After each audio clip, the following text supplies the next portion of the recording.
Bonjour à tous et bienvenue dans ce nouvel épisode des interviews Scale to Sell. Aujourd'hui, j'ai l'honneur d'accueillir Hervé pour parler d'un sujet qui me parle à cœur, le sales management. Salut Hervé. Salut François, comment vas-tu? Bah écoute, pour un dimanche matin, pas trop mal. Oui, en effet. Voilà. C'est moi qui suis à l'initiative de ce créneau horaire, mais c'est vrai qu'il pique un peu quand même. Euh, Oui, c'est ça. Ça va, ça va. bon, écoute, je te propose de commencer par te présenter avant de rentrer dans ce sujet. Bien sûr. Écoute, donc Hervé Imbert, j'ai fondé une entreprise qui s'appelle Curiosity il y a 4 ans. Le côté un petit peu différent, c'est que moi je suis basé à Londres, j'opère principalement à Paris.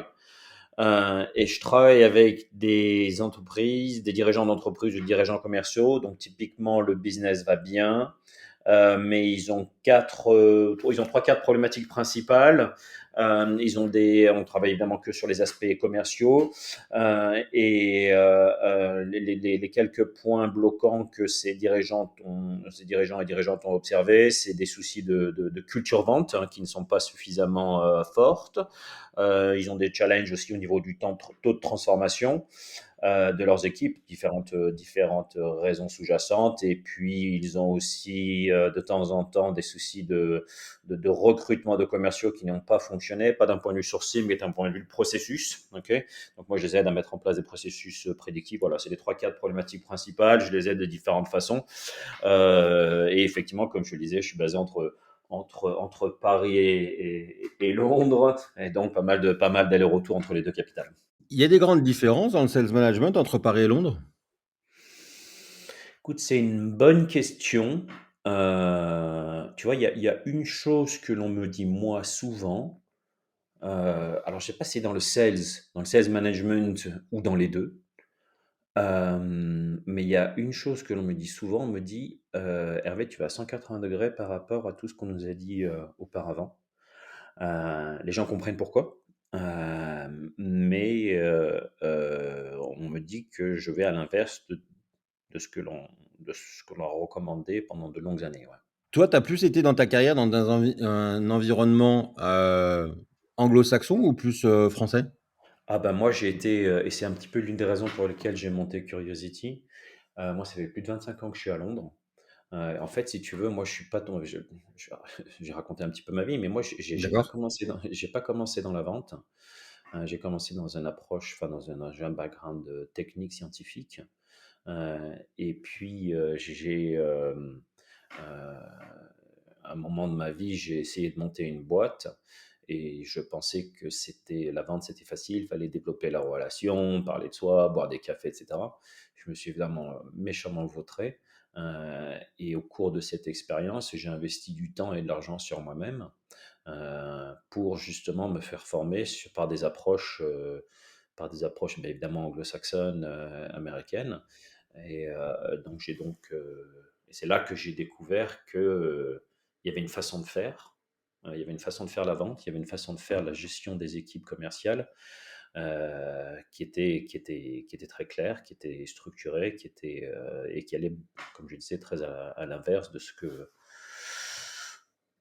premièrement, de ce que je pensais, et deuxièmement, en tout cas, de ce que je voyais en France. C'est l'une des raisons pour lesquelles j'ai lancé Curiosity il y a 4 ans, de Londres sur la France pendant le Covid.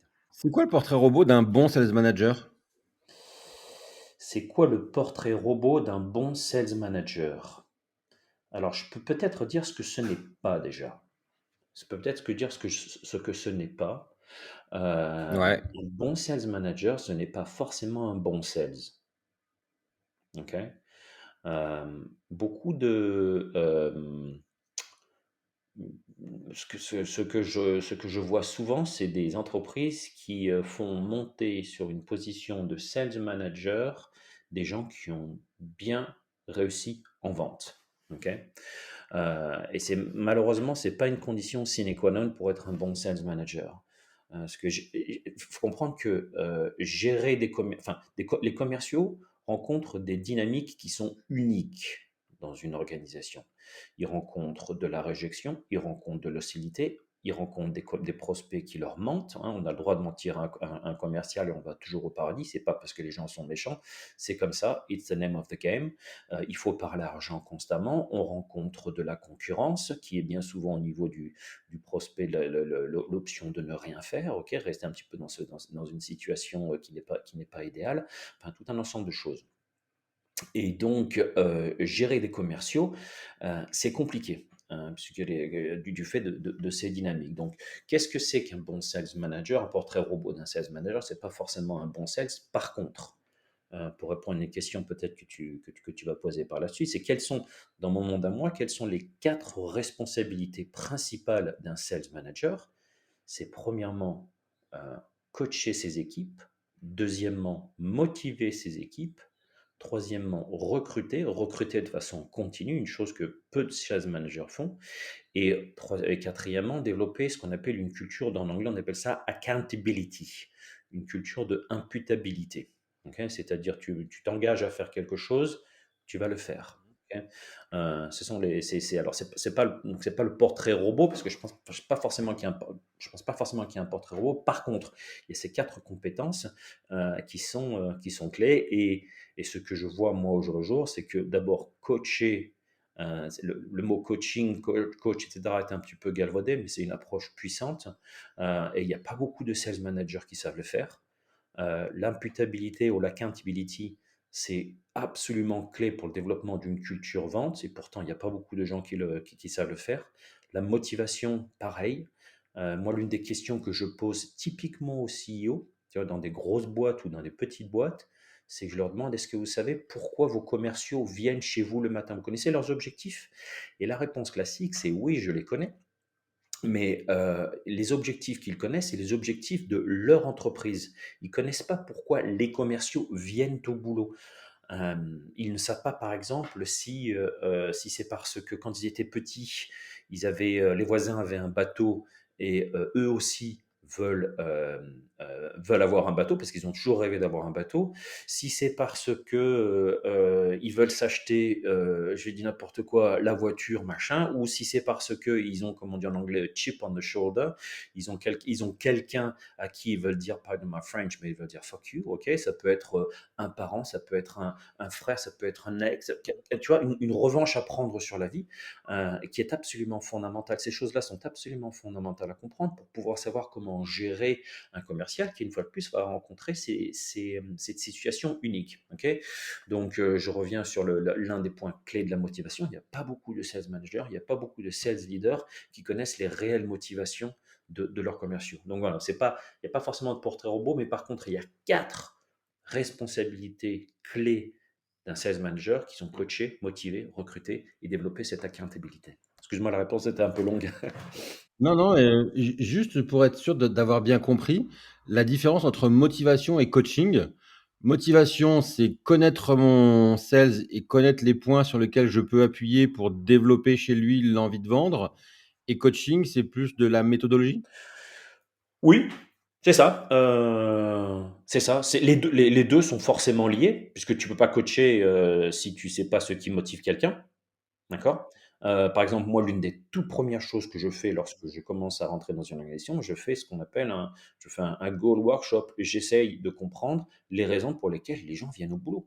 Ok. Sinon, je ne peux pas avoir cette conversation. Je ne peux pas avoir une conversation qui est du style, tu as dit que tu allais placer 50 calls, 100 calls dans la semaine, ou alors tu as dit que tu allais te développer tes capacités sur la vente, sur la valeur ou qu'importe, si je ne sais pas les raisons pour lesquelles la personne veut travailler. Ok, donc ça c'est une chose. Et la deuxième chose, coacher, c'est autre chose. C'est effectivement arriver à faire en sorte que le commercial articule les raisons pour lesquelles enfin, articule comment il va changer, quoi, ok, ce qu'il va faire de façon différente. Ok, ce sont deux choses complètement différentes, tout à fait, mais elles sont intrinsèquement liées. Aujourd'hui, le sales management, c'est un peu à la mode. On parle de différentes méthodes. Tu peux revenir un peu là-dessus aussi? Alors, c'est à la mode, je sais pas. Enfin, c'est intéressant ce que tu dis c'est à la mode. Ma perspective, c'est que c'est pas encore forcément, c'est pas forcément encore quelque chose auxquels les dirigeants d'entreprise sont conscients, les dirigeants d'entreprise ne sont pas forcément conscients d'à quel point cette fonction est cruciale au succès. Okay, on peut en revenir, mais quand tu dis différentes méthodologies, qu'est-ce que tu veux dire par là? Je voudrais être sûr de comprendre ta question. Non, on a beaucoup parlé, médic, co ces dernières années. Mhm. C'est devenu des sujets, tendance, Ouais, ouais. alors qu'en fait, il y a beaucoup de pour moi de mon point de vue, il y a beaucoup de basiques qui sont pas traités. Ouais, alors moi, ce que je vois, c'est je vois des gens qui ont déroulé des méthodologies qui sont bonnes, hein, médic ou autres, restons sur médic par exemple, et qui pourtant toujours galèrent. Ok, il y a toujours, ils n'ont pas les résultats attendus. Euh, Plusieurs raisons pour ça. Par exemple, euh, ou Band, par exemple. Ok, il y a aussi Band qui a fait que je vois de temps en temps. Band, c'est Budget, Authority, Need and Time. Ok. Euh, il y a et je reviens sur un des concepts importants dans la vente, c'est qu'on a le droit de mentir à un commercial. Et le rôle du commercial, c'est de développer ce qu'on appelle en anglais a trusted advisor relationship, une relation de conseiller de confiance avec, euh, avec son prospect. Or, c'est pas parce que tu demandes à un prospect est-ce que vous avez le budget, est-ce que vous avez l'autorité, est-ce que vous avez le besoin ou métrique de médic, etc., qu'il va te le dire. Ce qui est important pour l'information recherchée est naturellement importante. Ok. Mais c'est pas parce que tu poses la question à un prospect qu'il va te le donner. Ce qui est important pour le commercial, c'est de développer, c'est d'avoir une méthodologie qui permet justement de développer ce rapport de confiance entre lui et le commercial. Ok. Donc Médic, c'est important. Mais qu'est-ce qui manque, par exemple? Il manque des stratégies de questions, il manque des stratégies de communication. Comment on communique avec notre prospect? Il faut comprendre que il faut que il y a beaucoup de psychologie dans la vente. Ok, la vente, c'est une pièce de théâtre qui est dirigée par des psychologues fondamentalement. Donc il faut comprendre ces aspects psychologiques. Il y a aussi quelque chose qui est très important, qui est le renforcement. Moi, lorsque je commence à travailler avec des entreprises, enfin, il y a plein de choses que je fais. Je mets en place des analyses pour comprendre les commerciaux, ce qui marche pas, tous les systèmes. Mais l'une des choses qui est absolument clé dans la vente, puisque la vente c'est un sport, c'est que ce qui est clé, c'est le renforcement. C'est pas parce que tu dis quelque chose à un commercial le lundi que le mardi il va le faire, le mercredi il va le faire, etc. La répétition fixe la notion. Donc l'une des choses que l'on met en place, c'est qu'évidemment on met en place un ensemble de playbooks, mais on met en place des répétitions, on met en place des sales corners, on met en place des sessions où l'équipe va travailler telle compétence. Par exemple, quantifier la valeur du problème que l'on veut résoudre, ou la prospection, ou l'accès aux décisionnaires, tout un ensemble de choses, afin que lorsque le commercial se trouve face à son prospect, il est capable d'articuler, il y a moins d'improvisation. Okay, et l'un des challenges que beaucoup de commerciaux ont, ou l'une des erreurs que font beaucoup de commerciaux, c'est qu'ils se développent en face de leurs prospects. Okay. Or, le rôle d'un sales manager, okay, qui est donc de coacher, c'est aussi de mettre en place une structure au sein de son organisation qui permet que les commerciaux se développent, répètent, comme le sport, okay, les différentes phases de la méthodologie pour être plus efficaces une fois qu'ils sont en face du prospect. Donc, je reviens à ta question. Effectivement, il y a différentes méthodologies, elles sont bonnes, okay, mais ce qui manque, c'est tout un système autour du commercial qui l'entoure pour réussir, pour mettre en place cette méthodologie. Il faut combien de temps pour mettre en place ce système-là, justement? C'est une très bonne question. Euh, il faut combien de temps pour mettre ce système en place? Euh, Est-ce que ta question, c'est il faut combien de temps pour mettre ce système en place? Ou est-ce que ta question, c'est il faut combien de temps pour commencer à avoir des résultats? Les Les 2 deux, en hein? fait. Ok. Les 2, c'est, je suis dirigeant, entrepreneur, j'ai besoin de structurer et du coup, combien de temps il faut que je consacre? Quel effort il faut que je consacre et pour qu'il y ait un système qui soit en place et qui soit Ouais. efficace? Et à partir de quand je vais avoir des Ok. résultats? Euh, alors, d'abord, il y a plusieurs systèmes, mais Combien, combien de temps, enfin, combien de temps il faut y consacrer. Ok, moi, typiquement, quand je travaille avec des équipes, il y a un touch point, euh, enfin, il y a un touch point minimum entre soit tous les 15 jours, soit toutes les semaines. Ok, par exemple, une des choses que je fais, moi, je fais du fractional sales management. Eh bien, il y a un touch point chaque semaine on travaille sur la accountability, on travaille sur le pipeline grid, etc. Donc, il y a en fonction de l'approche, il y a 1 ou 2 heures par semaine minimum, okay, soit de la formation, soit du coaching, soit enfin, différentes choses. Euh, euh, mais il y a quelque chose qui est donc il y a un investissement en temps. Okay, il y a un investissement en temps qui est souvent plus difficile à trouver que l'argent. Euh, la chose qui est plus importante à comprendre peut-être, c'est alors les résultats typiquement, comme en tout cas la façon que je mets en place, elle va relativement à l'inverse de ce que beaucoup de choses enfin l'approche qui est typiquement mise en place. Euh, Tu vois, 3, 4 mois après, les gens commencent à avoir des bons résultats. Par contre, le changement, ça prend du temps. Ok. Et l'une des choses qu'il faut comprendre, c'est que euh, ce que l'on fait changer, fondamentalement, on fait changer la façon dont les commerciaux voient le monde. Ok. Par exemple, l'une des pensées limitantes des commerciaux, c'est je dois développer une relation ami-ami avec mes prospects, ce qui est faux. Ok. Il faut d'abord aller chercher le respect et ensuite on va récupérer la relation. Ok. Parce que si tu as la relation, tu n'as pas forcément le respect. Euh, donc, cette façon de voir le monde, elle est établie, les gens l'ont entre les deux oreilles depuis un bon moment. Ok. Donc, ça prend du temps de changer. Ça prend les programmes, moi, que je mets en place, c'est entre 12 et 18 mois. Ok. Bien sûr, les entreprises peuvent s'arrêter quand elles veulent, mais s'ils veulent des D'accord. résultats qui durent dans le temps, on met en place tout un ensemble de systèmes, une façon de faire qui s'inscrit dans le temps. Okay. Et le challenge, c'est que trop souvent, malheureusement, certaines organisations veulent un quick fix, comme on dit en anglais. Okay. Et le quick fix, ça marche pas. Quand tu dis le temps que je veux consacrer, il y a un temps d'investissement sur l'équipe pour qu'elle change leur façon de faire.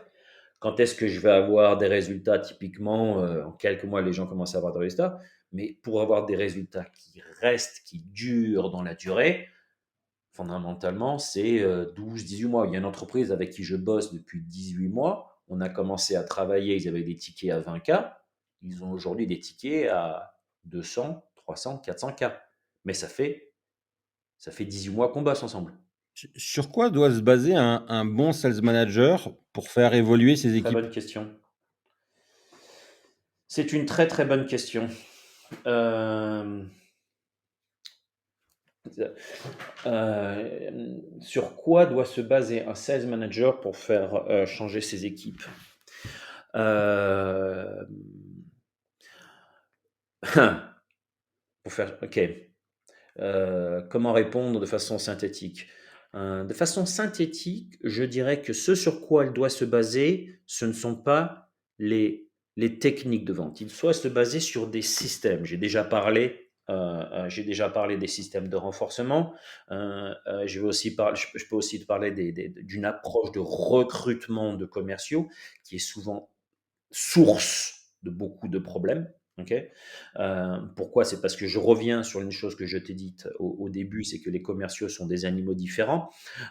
Et aujourd'hui, la majorité des gens, quand ils recrutent, que ce soit des commerciaux ou autres, ils se basent sur le CV, des entretiens classiques, ils font des case studies, etc. Or, je peux te sortir l'étude si tu veux, il y a 30 ans d'études qui montrent que la corrélation entre l'approche qui est mise en place pour recruter CV, études de cas, références, etc., et la performance, okay, elle est autour de entre 20 et 22%. Okay. Donc cette approche classique ne donne pas les résultats, surtout dans une fonction comme celle des commerciaux, où tout est basé sur le mindset. Okay. Tout est basé sur ce qu'il y a entre les deux oreilles, l'envie de réussir, l'engagement, tout un ensemble de choses. Donc, sur quoi se baser pour faire transformer ces équipes si on suppose qu'il y a s'il y a un bon recrutement en place? C'est moi ce que je mets en place, c'est que je mets en place un ensemble d'analyses des compétences des commerciaux, qui est oui, bien sûr, des compétences techniques, mais ce n'est pas forcément les compétences qui sont importantes. Pour moi, il y a deux choses qui sont importantes. C'est premièrement le désir de réussir en vente, ce que j'appelle la volonté de vendre, qui va être le désir de réussir, ça va être l'engagement que les gens vont faire. Est-ce qu'ils sont capables de tout faire? Est-ce qu'ils veulent vraiment tout faire pour réussir? Éthiquement, bien sûr, mais ou pas. Est-ce qu'ils vont se chercher des excuses? Est-ce qu'ils vont dire c'est la faute du produit, c'est la faute du marché, c'est la faute du marketing, etc. Donc, un certain nombre d'éléments qui sont inclus dans la volonté de vendre. Et la deuxième chose qui est aussi très importante, c'est ce que j'appelle l'ADN de vente. Okay, qu'est-ce que c'est l'ADN de vente? Ce sont les compétences, c'est le mindset, c'est le mindset des commerciaux qui va supporter la méthodologie et le processus que l'entreprise va mettre en place. Et dans l'ADN de vente, qu'est-ce que je mets? Est-ce que ce commercial a un besoin d'approbation ou pas? C'est-à-dire, est-ce qu'il est capable d'aller voir le commercial et de le challenger? Est-ce qu'il est capable de contrôler ses émotions? C'est-à-dire que lorsqu'il est en face d'un prospect, est-ce qu'il va s'emballer si le prospect ne donne pas la bonne réponse? Ou est-ce qu'il va rester concentré sur le moment? Est-ce qu'il a des croyances limitantes en vente qui vont l'empêcher de mettre en place, par exemple, une approche consultative? Quelle est sa façon d'acheter? Quelle est la façon d'acheter du commercial? Parce que l'on vend de la même façon que l'on achète. Okay, si par exemple un commercial achète le moins cher, il va avoir de l'empathie, de la mauvaise empathie avec son prospect qui va lui dire c'est trop cher. Okay, voilà, tout un ensemble de choses qui sont importantes dans ce que j'appelle l'ADN de vente. Il y a la capacité à parler argent, la capacité à gérer le rejet. C'est là-dessus sur quoi il faut qu'un sales manager se base pour pouvoir développer son équipe et obtenir les résultats qu'il veut. Et non pas les techniques. Donc on coach pas par les résultats, on est d'accord? Mais 100% d'accord. On est 100% d'accord. Okay, on nous coach. Les résultats, on ne Ouais. les contrôle pas. Okay, les résultats, on ne les contrôle pas. Il y a deux choses que les commerciaux contrôlent et donc sur lesquelles le sales manager doit se concentrer, c'est le quoi et le comment. Okay, c'est-à-dire quelle est l'activité qui est mise en place et quelle est l'approche qui est mise en place. Et le comment, ce n'est pas que la méthodologie. C'est est-ce qu'on a mis en place des sessions de répétition? Est-ce qu'on a en place des plans d'accountability? Est-ce qu'il y a un engagement des commerciaux à faire un certain nombre de choses? Par exemple, peut être aussi, voilà, je ne vais pas rentrer dans notre détail, mais dans tout un ensemble de choses, c'est le quoi et le comment. Okay, mais pas et effectivement, dans trop de cas, c'est le résultat on se concentre sur le résultat. Le résultat, on ne le contrôle pas. Comme la prospection, par exemple. Un exemple classique, c'est en prospection. Les gens disent, ah, fin de cette prospection, il faut choper 3 rendez-vous.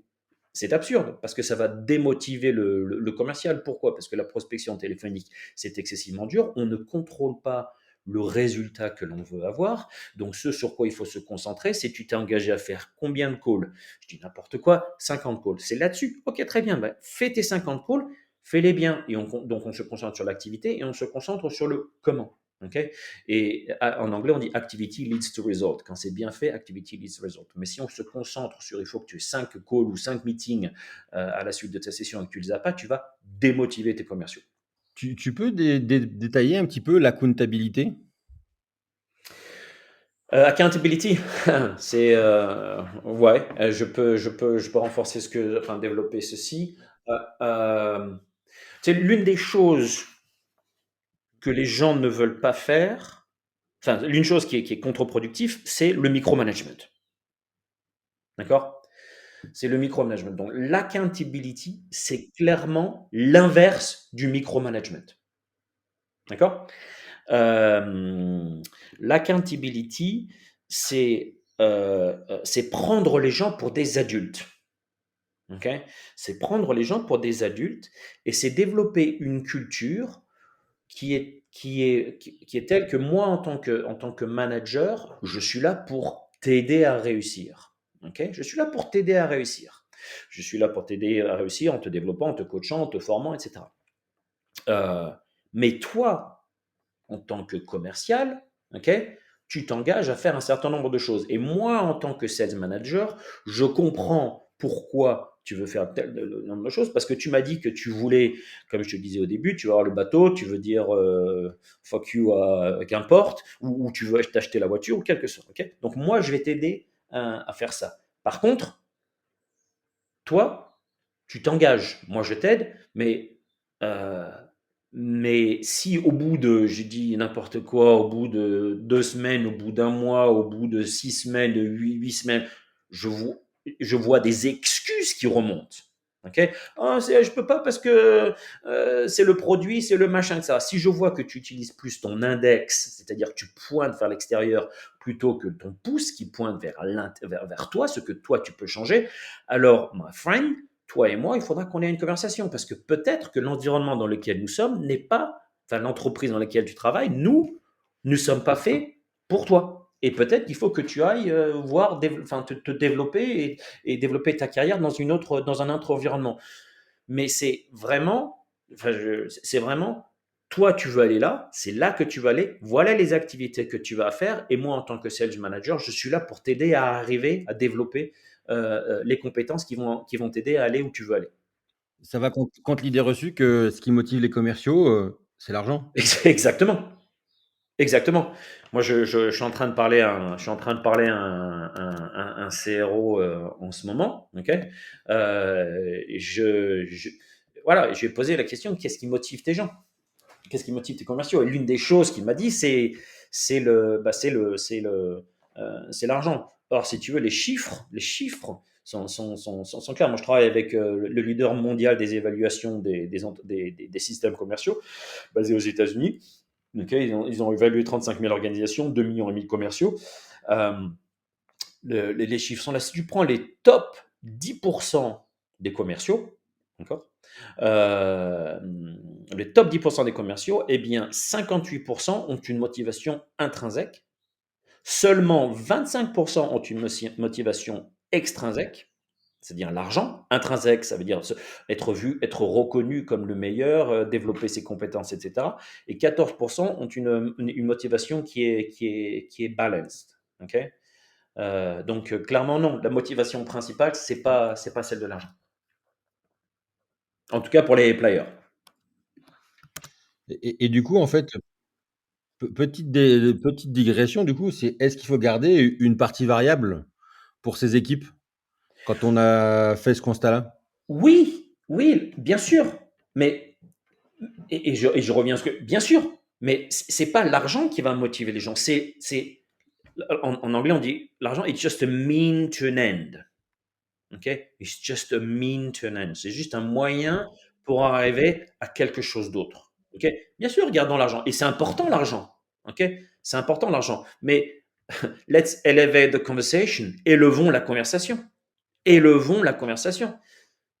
Tu veux utiliser l'argent, enfin, c'est la fameuse question du why, c'est pourquoi tu veux utiliser cet argent. Elle est bien plus puissante que le what. Le what, c'est l'argent. Le why, c'est tu veux de l'argent pour faire quoi exactement. C'est ça qui motive les gens. Dans les années 50, ils avaient une étude aux États-Unis sur ce qu'on appelle la motivation X, la motivation Y et la motivation Z. La motivation du pourquoi, elle est bien plus puissante que la motivation de l'argent. Et c'est là qu'on a une réelle conversation de sales manager sur l'argent important, tu vas en faire quoi?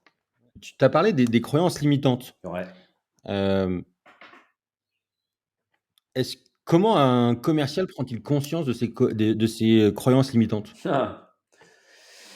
Écoute, je voudrais, je voudrais pas être pushy, mais effectivement, c'est l'une des premières choses que je fais. Justement, hein, moi, je mets en place enfin, je m'excuse, hein, je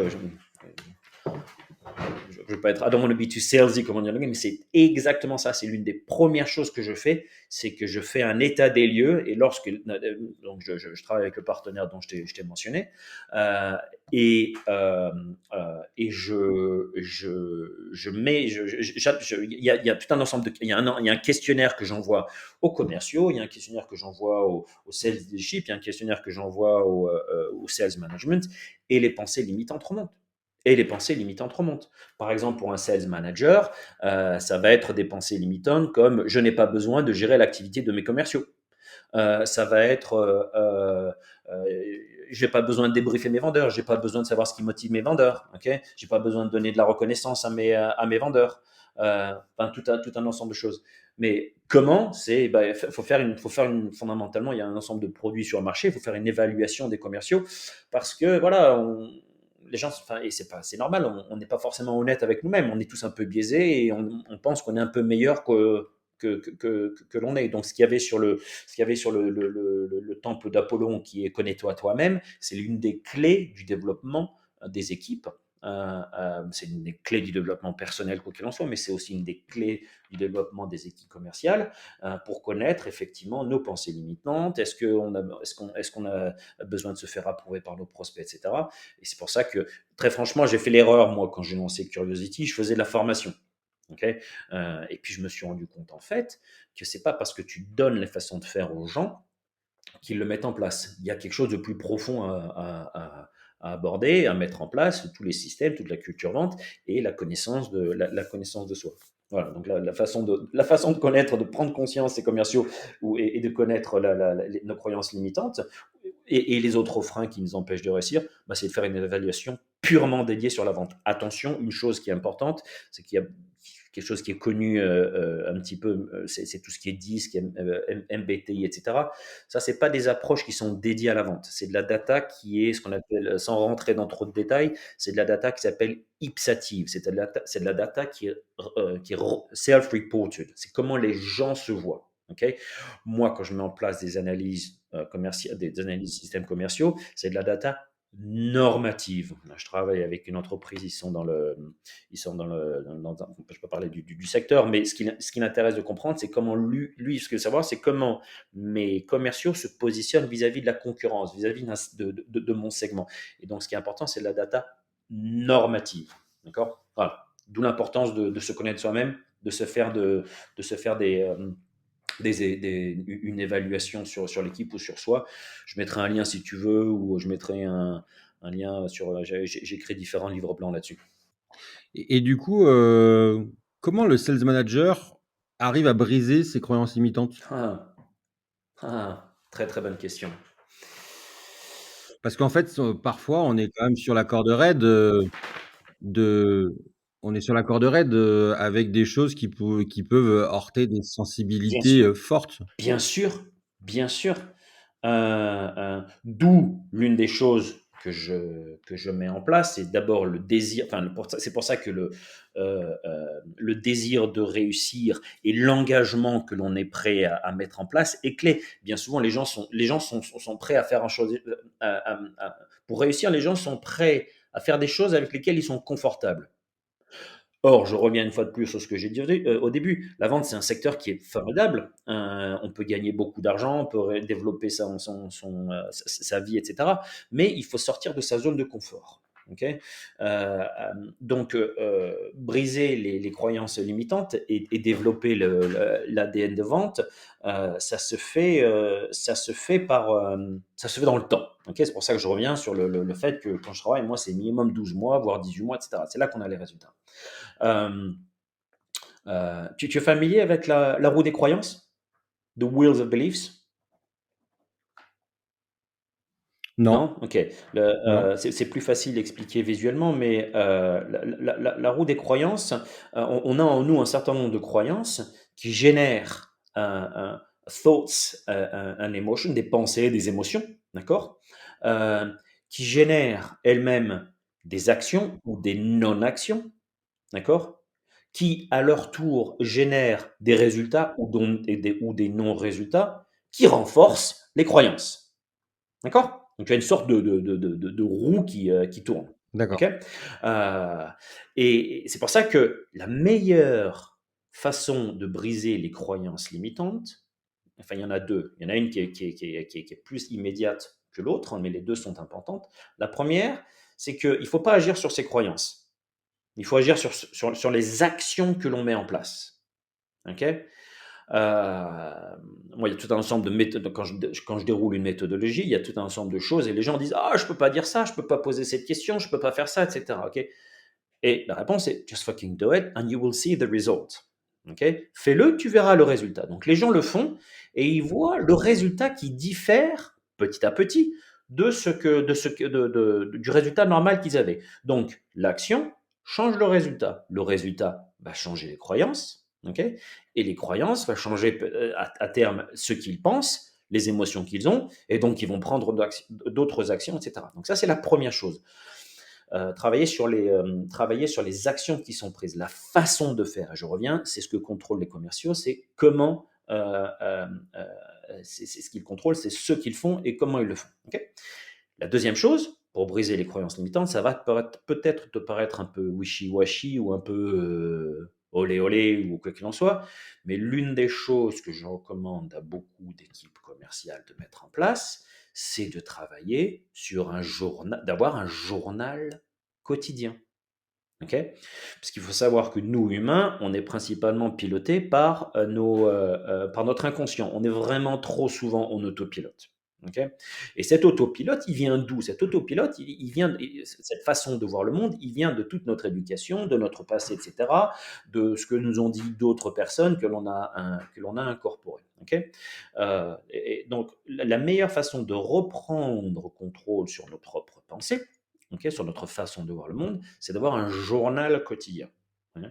Dans ce journal quotidien, moi j'ai un journal quotidien, je mets plusieurs choses, je fais ce qu'on appelle brain dump, mais je vais mettre aussi supporting beliefs, ok, je vais mettre un certain nombre de supports. Donc par exemple, je vais dire I'm a money making machine, j'aime prospecter, qu'importe, ok, un certain nombre de croyances que je veux inclure dans ma façon de penser.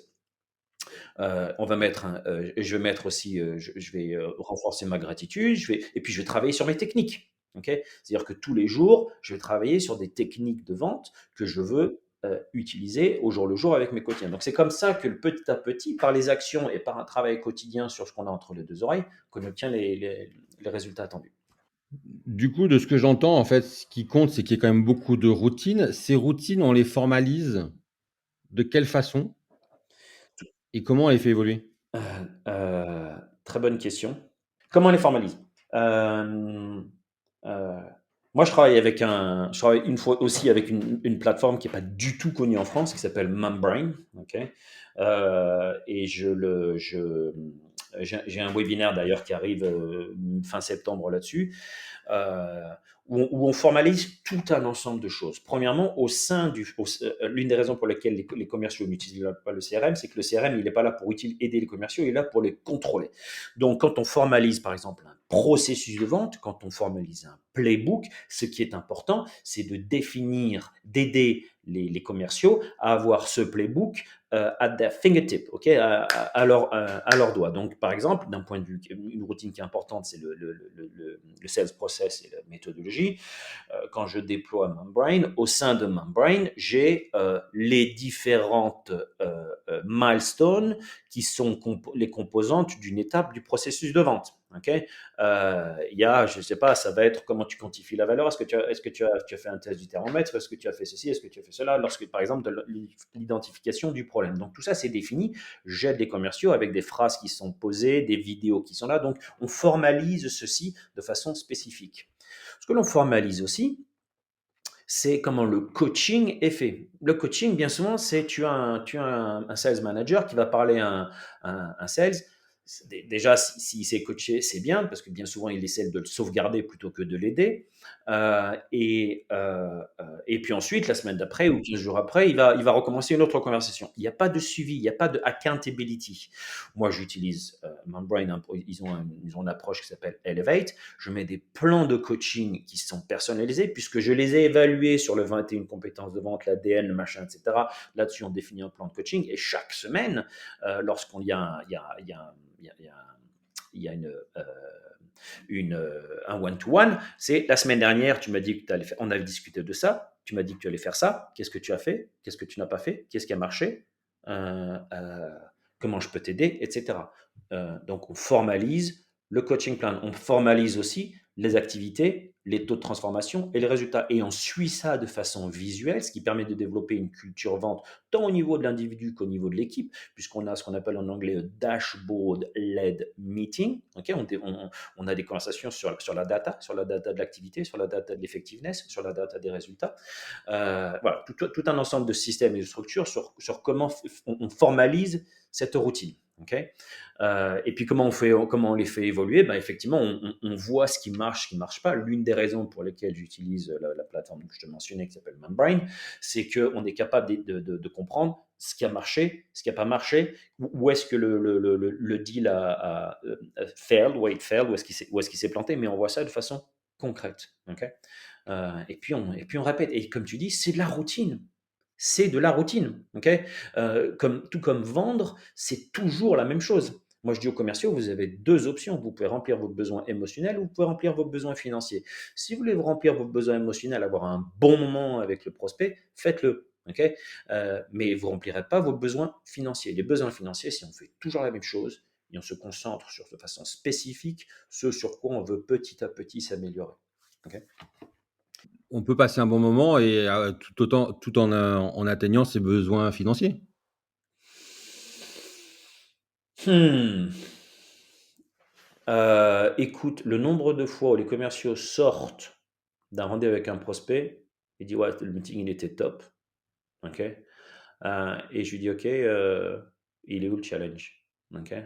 Il t'a dit, t'as un exemple spécifique de ce que t'as dit ton prospect sur le challenge qu'il a? C'est quoi la raison spécifique de ce challenge? Puis après, je lui demande, ça fait combien de temps qu'il a ce challenge? Ok? Et pourquoi il changerait? C'est quoi l'impact pour lui de changer? Ok? Qui d'autre est impacté par ce problème? Il t'a donné accès à combien d'autres personnes au sein de l'organisation? Ok? Souvent, j'ai pas beaucoup de réponses, mais ils ont passé un bon moment, quoi. Ok, ouais, c'était top, il est super intéressé, ils vont en discuter en interne. Puis après, derrière, il y a le prospect disparaît, il le ghost. Ok, donc c'est pas facile de poser ces questions. C'est pas facile de poser ces questions. Moi, ça fait des années que je pratique et je dois toujours, avant un meeting, un meeting d'une heure, je dois passer 30 minutes pour le préparer, quoi. Ok. Donc, je, je me trompe peut-être, mais oui, tu passes un bon moment parce que tu développes la relation. Bien sûr que la relation est importante, mais c'est pas là qu'est le name of the game. Ok. La meilleure présentation qu'un prospect verra, c'est une présentation qu'il ne verra jamais parce que c'est les questions qui challengent la vision que ce prospect a du monde qui sont posées par le commercial. Ok. Si dans un meeting, tu as un commercial qui dit, tu as un prospect qui dit, oh, that's a good question, ça c'est une bonne question, une, deux ou trois fois, là, tu as un prospect. Okay, mais c'est des questions qui sont pas forcément qui sont pas forcément faciles parce qu'on va pousser le prospect dans ses retranchements. Et ça, c'est pas facile. En fait, j'avais pas la bonne définition de passer un bon Ah, moment. Parce que pour moi, un prospect, à la fin du à la fin du rendez-vous, il a dû apprendre quelque chose et il a dû il être a dû être challengé. challengé, tout à fait, Sinon, il y a pas de différence entre toi tout et à ton fait, concurrent. tout à fait, tout à fait. Et moi, l'une de mes taglines, c'est be interested, not be interesting. Ok. Et je te challengerais peut-être un peu sur apprendre quelque chose. Oui, il faut apprendre quelque chose, mais vraiment, euh, c'est l'une des choses que j'apprends aux commerciaux, moi, c'est donc effectivement poser des questions, essayer de transformer leurs affirmations en questions. Une question est bien plus puissante. Ok. Par exemple, je vais prendre un exemple spécifique. L'une des choses que j'ai pour moi, c'est des processus de recrutement prédictifs. Pourquoi? C'est parce que 95% des boîtes, voire 90% des boîtes, ne font pas d'évaluation de leurs commerciaux. Ils n'ont pas de processus scorecardé. Moi, quand je déploie des processus scorecardés, c'est robuste, quoi. C'est quelle est la compétence qu'on va chercher, quelle est la question que l'on va poser, quelle est la réponse enfin, tout un ensemble de choses. D'accord. Euh, mais lorsque j'ai un CEO en face de moi qui a recruté 3, 4, 5, 6 commerciaux qui n'ont rien délivré, je ne vais pas lui dire, et je vais pas lui dire ah bah c'est parce que tu n'as pas de score cardé, c'est parce que tu n'as pas évalué tes commerciaux. Ça, hein, ça c'est une affirmation. Ok. C'est pas ça qui vend. Je vais plutôt lui poser la question, c'est dû à quoi c'est ça? C'est dû à quoi aussi? Ça peut être d'autres choses. Ok. Puis je, et puis je vais lui dire, dis-moi, tu penses que ça pourrait être aussi les biais décisionnels? OK? Quel biais décisionnel? Et tes équipes, elles ont été formées sur quel biais décisionnel? Et tu cherches à comprendre quoi au sein des équipes? Les techniques, c'est ça qui est vraiment important pour réussir. C'est OK, en anglais, on dit more asking, less telling. OK? Donc, oui, tu apprends quelque chose, mais tu apprends à tes commerciaux, à tes prospects par les questions. Et c'est exactement la même chose sur le coaching avec les sales managers, puisque les sales managers disent: Ah ben, tu aurais dû dire ça, tu aurais dû dire ça, tu aurais dû dire ça. Okay, ou tu aurais dû faire ça, tu aurais dû faire ça, tu aurais dû faire ça. Ils essayent de sauver leurs commerciaux plutôt que de les développer. Okay, et on développe plus en posant des questions qu'en affirmant. Voilà. Mais c'est difficile, hein, parce qu'il faut se retenir en tant que sales manager. On a la réponse, and it's burning. On a vraiment envie de dire: tiens, il faut que tu fasses ça. Okay. Alors qu'une approche plus puissante, c'est: OK, dis-moi en plus, qu'est-ce que tu as fait? Pourquoi c'est important pour toi? J'ai Qu'est-ce que tu aurais pu faire de façon différente? Autre chose? OK? Tu as pensé à faire ça? Ça t'aurait aidé comment? Ah ben, j'aurais pu faire ça. OK. j'ai 2 questions qui me viennent, sur des sujets qu'on a Ouais. commencé d'aborder. Heu, je vais commencer par la OK. seconde, en fait. La seconde, c'est, à quel moment un commercial doit-il sortir son sales manager pour rencontrer son client? Et est-ce qu'il doit même un jour le faire? Et est-ce que c'est le sales manager qu'il faut Oh, sortir ou est-ce que c'est quelqu'un d'autre dans l'organisation qu'il faut sortir? Parce que souvent le sales manager va ouais, intervenir et c'est une ouais, catastrophe. Et puis il y a un point que j'aimerais bien que tu creuses, après, c'est, tu as dit que dans les 4 tâches du sales manager, il y avait le recrutement. Est-ce que tu pourrais détailler bien un peu sûr. plus? Écoute, à quel moment il doit sortir le sales? Alors, ça dépend de ce que tu vends. OK? Ça dépend de ce que tu vends. En théorie, le sales manager, quand il fait ce qu'on appelle en anglais, on appelle ça du ride along. OK? C'est-à-dire, ride along, c'est le sales manager qui va avec le commercial en rendez-vous client. Mais le rôle du sales manager, c'est pas de décrédibiliser le commercial parce qu'il peut pas se démultiplier. OK? Il doit vraiment le développer. Donc, le ride along, c'est très important, c'est très puissant. Mais le rôle du sales manager, c'est pas d'intervenir et de décrédibiliser le commercial, c'est de le développer. Donc, par exemple, en préparant le meeting, quelles sont les questions que va te poser le prospect, qu'est-ce que tu vas répondre, quelles sont les questions que tu vas répondre, quel est le profil disque de ce commercial, quels sont les gaps qu'on a identifiés, comment identifier les risques, parce que la quasi-majorité des commerciaux, ils voient la possibilité, ils ne cherchent pas à comprendre le risque, etc. Donc, le sales manager, il va aider le commercial à préparer le sales manager. Le sales manager va aider le commercial en le préparant en amont. Par contre, il y a quelque chose qui n'est pas suffisamment utilisé en vente, c'est pas forcément de sortir le sales manager, c'est de sortir un petit peu l'artillerie lourde qui serait, et là ça dépend de la taille du ticket que tu vends, mais si tu vends des tickets qui sont un petit peu importants, c'est de sortir, d'avoir une approche qui est ce qu'on appelle peer-to-peer selling. Okay, c'est de ne pas hésiter à aller chercher l'appui du leadership. Okay, pas hésiter d'aller chercher l'appui du leadership. Ça va être ton CEO, ça va être ton COO, ça va être, je ne sais pas, le directeur XYZ, pour que lui aille aussi parler au directeur machin, au CEO, au COO, okay, pour développer la relation et faire ce qu'on appelle en anglais du multi-threading, c'est-à-dire aller plus profond dans le compte et développer la relation, les points de contact avec différentes stakeholders et éviter ce que j'appelle et ce que je vois mais trop souvent des SPP, Single Person Process, parce que les commerciaux ils parlent à une seule personne, ils vont pas profond. Donc pour revenir sur ta question sur SPP? à quel moment le commercial doit sortir le sales manager, après ça dépend de la taille de l'organisation.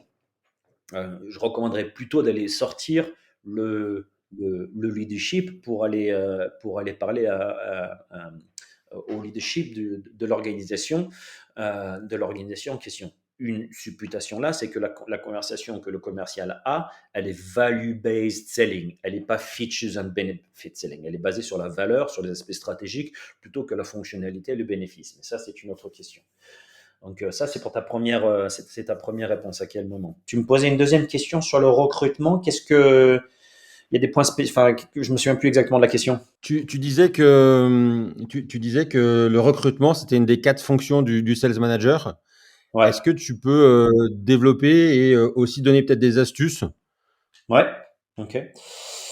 Alors oui, tout à fait. Il y a un parallèle qui est très souvent utilisé, c'est le parallèle du sport.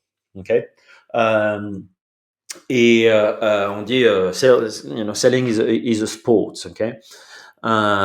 Donc si je me concentre sur ce parallèle, si tu veux, c'est quoi le sport que tu suis toi? C'est quoi un sport que tu aimes? Le foot, le rugby, le handball, c'est quoi? On va dire le foot parce que j'habite Marseille, mais Ok, ok, ok.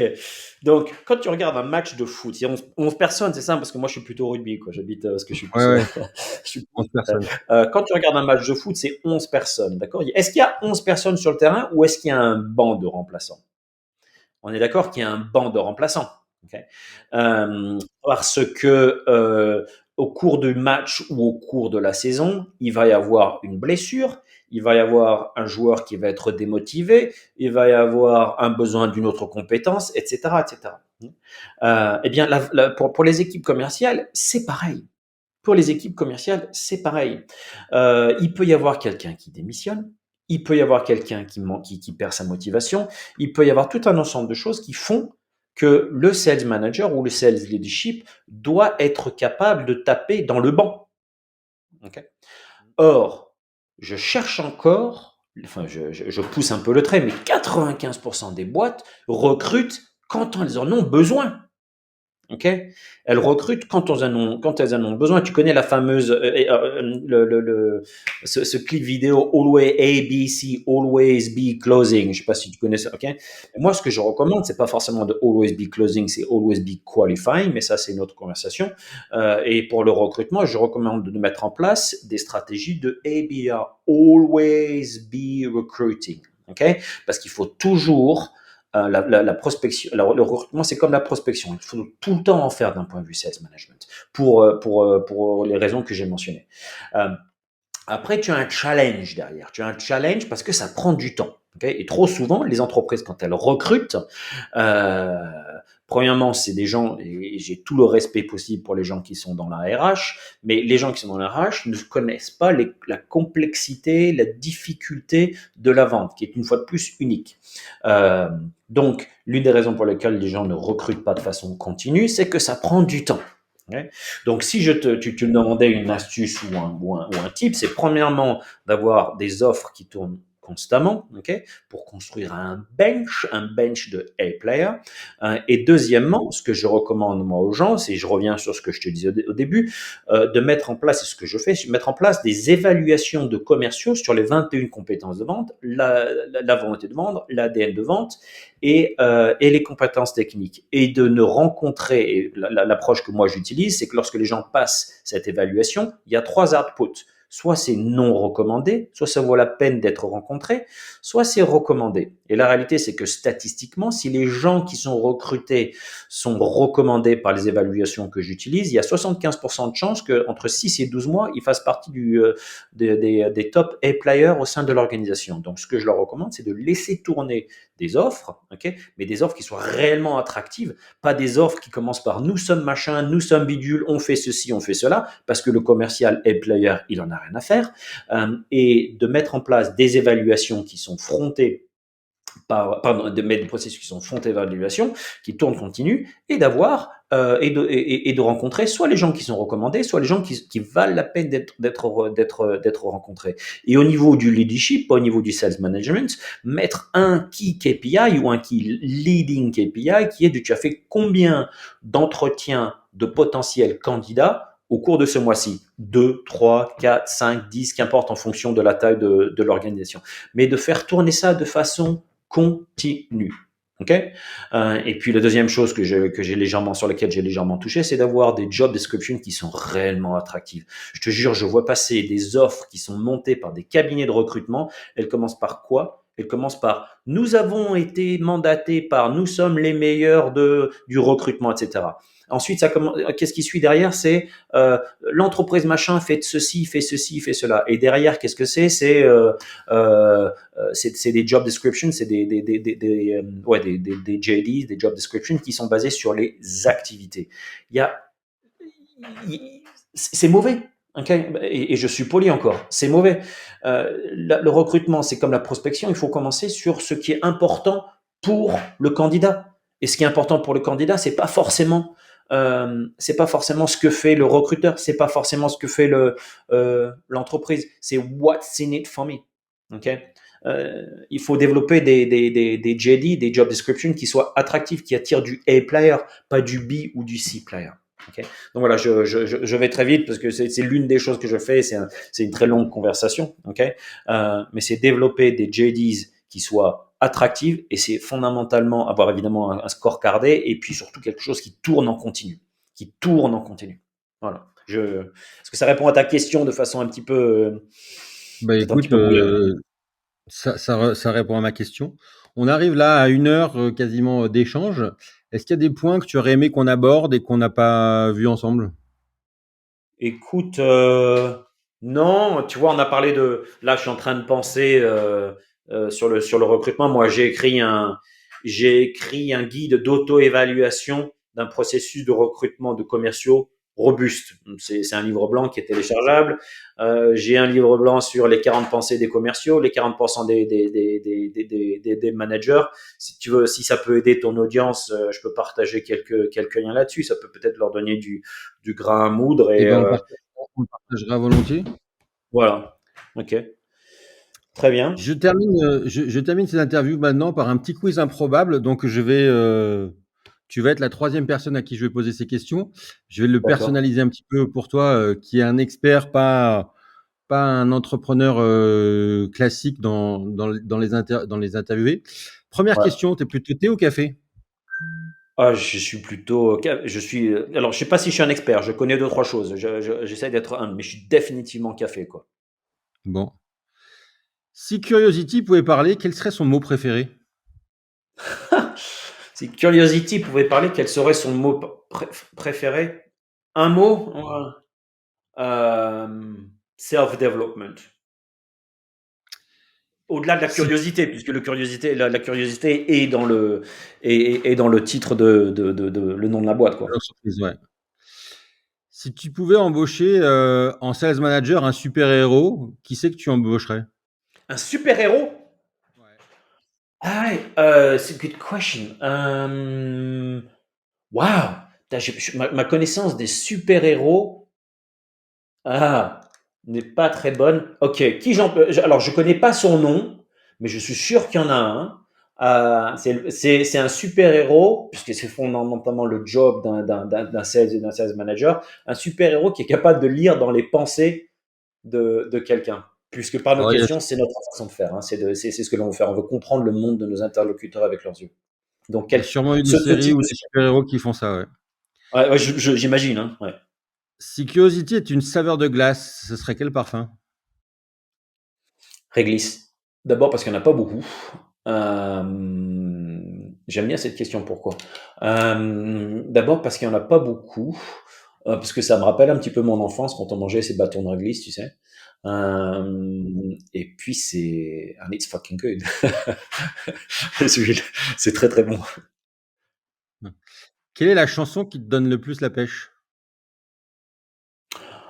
Quelle est la chanson qui me donne le plus la pêche?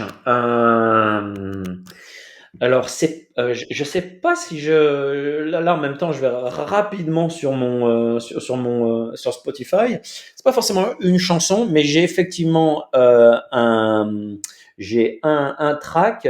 J'ai pas forcément Ouais, une chanson, mais j'ai un track de. J'aime bien la musique électronique d'accord. pour me booster. Ouais. Bon, bah, ce soir, tu vas être gâté avec la cérémonie de clôture des Jeux paralympiques.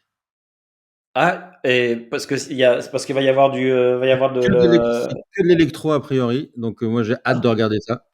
ah, tout à fait. Bah ouais, c'est top. Ouais. Quel est le plat le plus bizarre que tu as mangé dans un repas d'affaires?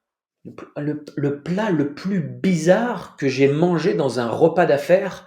Écoute, c'est pas forcément dans un repas d'affaires, mais moi j'aime bien prendre mon sac à dos et me barrer de l'autre côté du monde. Et le plat le plus bizarre qui me vient en tête, c'est ces œufs. C'est aux Philippines. C'est ces œufs c'est ces œufs pseudo quasiment pourris enfin pas pourris, mais qu'ils gardent dans le sable ou autre. Aux Philippines, ce qu'ils font, c'est qu'ils développent, ils laissent l'œuf se développer et derrière, avant qu'il éclose, ils le tuent ou voilà. Ce truc-là, c'est pas. Pas, pas, très, pas très appétissant, je t'avoue. Ouais. T'es plutôt lundi matin ou vendredi soir? Est-ce que je suis. Écoute, j'ai la chance d'aimer ce que je fais. Ok, c'est un peu pour ça que j'ai lancé Curiosity. Donc j'aime bien le lundi matin. Même si le lundi matin, je suis souvent dans l'Eurostar tôt pour aller sur Paris. Et enfin, dernière question, t'es plutôt Elon Musk ou Bernard Arnault? Ah, je suis pas du tout Elon Musk. Mais alors pas du tout. Donc par défaut, Bernard Arnault. Bon, bah super. Écoute, Hervé, merci beaucoup pour ce temps qu'on a passé ensemble. Mais Et si merci à des toi. auditeurs veulent te contacter, quel est le meilleur réseau social pour prendre échanger avec toi? Ah ben écoute, je suis dans la vente, hein, donc je grenouille je grenouille sur LinkedIn, hein, évidemment. Je publie régulièrement. Puis j'ai une petite newsletter aussi que je remets en place tous les mois. Ah puis de temps en temps je fais différentes des ateliers, des choses comme ça où je challenge les gens en présentiel sur Paris ou en webinaire. Eh ben Mais super, LinkedIn définitivement, c'est évidemment le réseau le réseau le plus sur lequel je suis le plus souvent. super. Écoute, Hervé, merci beaucoup pour ton temps et puis à très Mais c'est bientôt. moi. Ah, François, à très bientôt. Puis enjoy the walk du Mont Blanc alors, si Voilà. tu peux le faire. Il vient de se mettre à pleuvoir, donc je pense Oh que merde. ça sera Ok. compromis pour cet après-midi, mais bon, je me rattraperai demain. La prochaine fois, tout à fait. Voilà. François, à très bientôt. À Ciao, très ciao. bientôt. Au revoir. Ciao, ciao. Bye.